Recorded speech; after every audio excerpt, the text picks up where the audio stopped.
Fala pessoal, tudo bem? Espero que vocês estejam bem, certo? Hoje a gente vai falar um pouquinho sobre a questão dos blocos econômicos e sua importância no comércio mundial.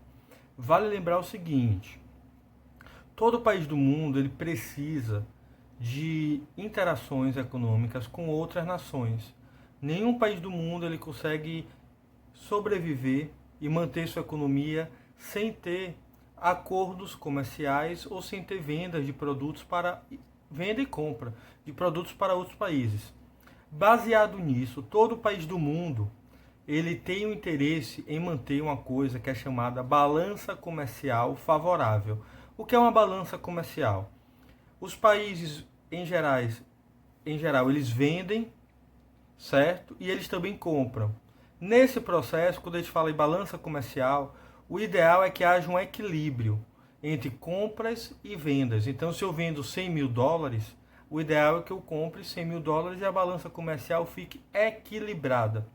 Só que acontece que muitas vezes, na maioria das vezes, os países menos desenvolvidos ou em desenvolvimento, como o Brasil, eles acabam levando, entre aspas, prejuízo. Por quê? O Brasil é o grande produtor de alimentos. O agronegócio aqui é uma coisa de grande importância. E dentre os produtos que a gente mais exporta, mais vende, estão produtos de origem animal ou vegetal destinados à alimentação ou à indústria de base, como o minério de ferro, por exemplo.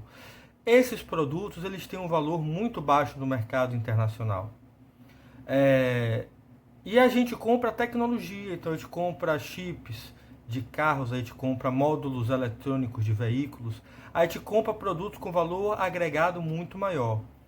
Um exemplo, um módulo de um veículo ele pesa em média 2 quilos, mas ele vale quase 4 mil reais. 2 quilos de carne não chega a 50. Então o valor agregado do que a gente compra ele é muito maior, porque tem muita tecnologia agregada. Isso faz com que, por exemplo, o Brasil tenha uma balança comercial desfavorável com os Estados Unidos, com o Japão, com a China, porque são esses países que nos suprem de tecnologia. A gente exporta coisas com valor agregado mais baixo, a exemplo da comida, e a gente importa produtos de alta tecnologia e alto valor agregado. Para tentar melhorar essa situação, os países perceberam a partir da década de 90, sobretudo, que era importante ter acordo com países do mesmo nível de desenvolvimento. O Mercosul foi um dos primeiros acordos comerciais nesse sentido. Juntou o Brasil, Uruguai, Paraguai e Argentina. E esses países juntos, eles pensaram em desenvolver a economia. O que um produz, a preferência de comprar é do outro. E não só a preferência, a não cobrança de imposto.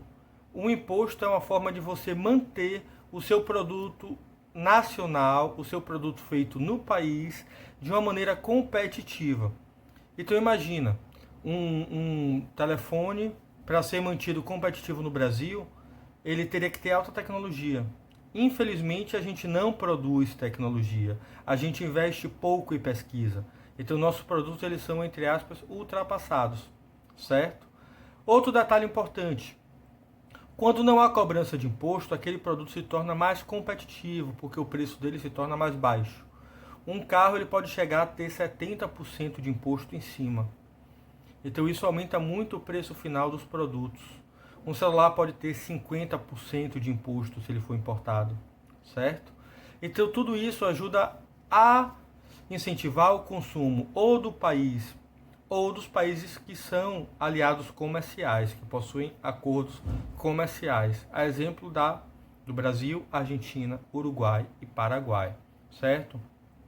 Outros acordos evoluíram.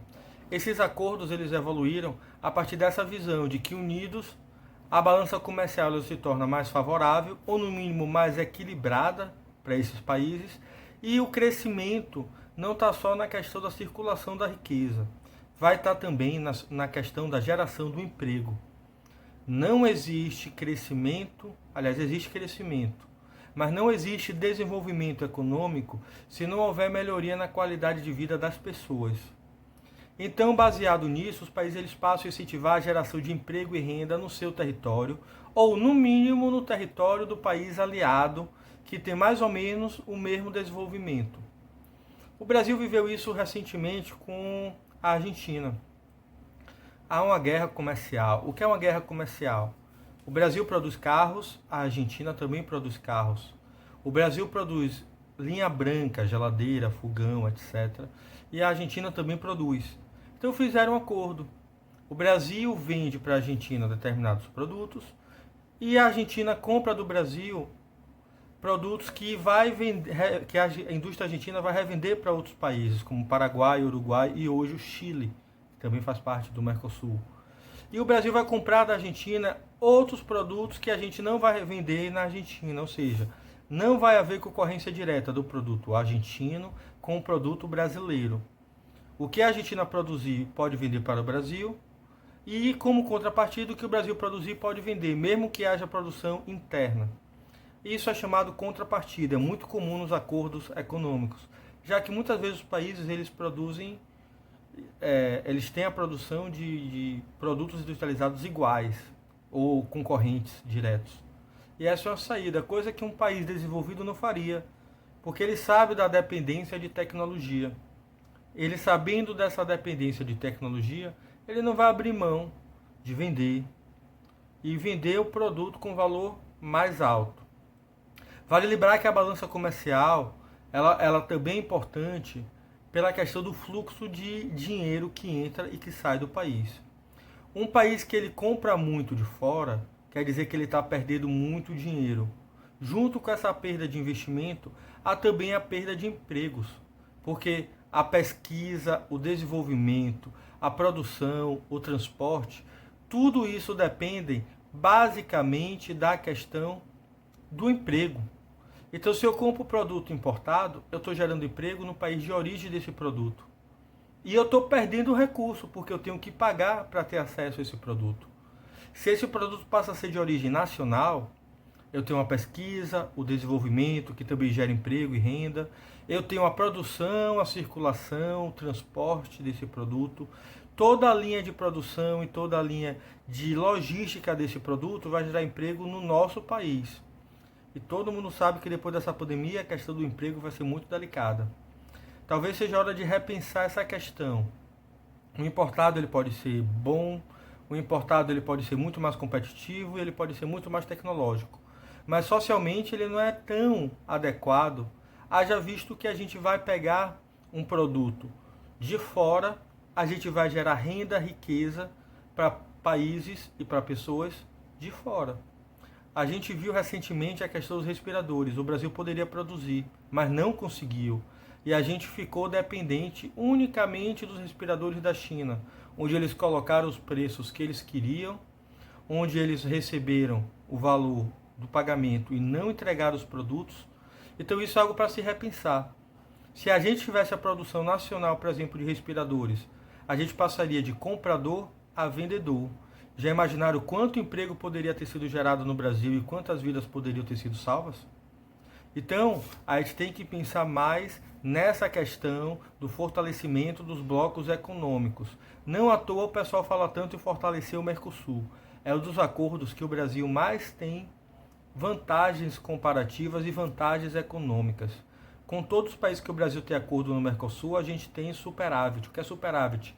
A gente acaba vendendo muito mais do que comprando. Então a gente acaba saindo, entre aspas, na vantagem. Certo? Então é algo para se pensar. Na próxima aula a gente vai falar um pouquinho especificamente sobre os blocos econômicos em si. A gente vai falar sobre a União Europeia, sobre a possibilidade da ALCA, todos esses acordos, em especial o Mercosul, que é o acordo mais importante para o Brasil. Então, espero que vocês estejam bem, certo? Eu vou passar para vocês no WhatsApp as perguntas que vocês devem responder sobre a aula de hoje, ok? Qualquer dúvida, me procura. Um abraço.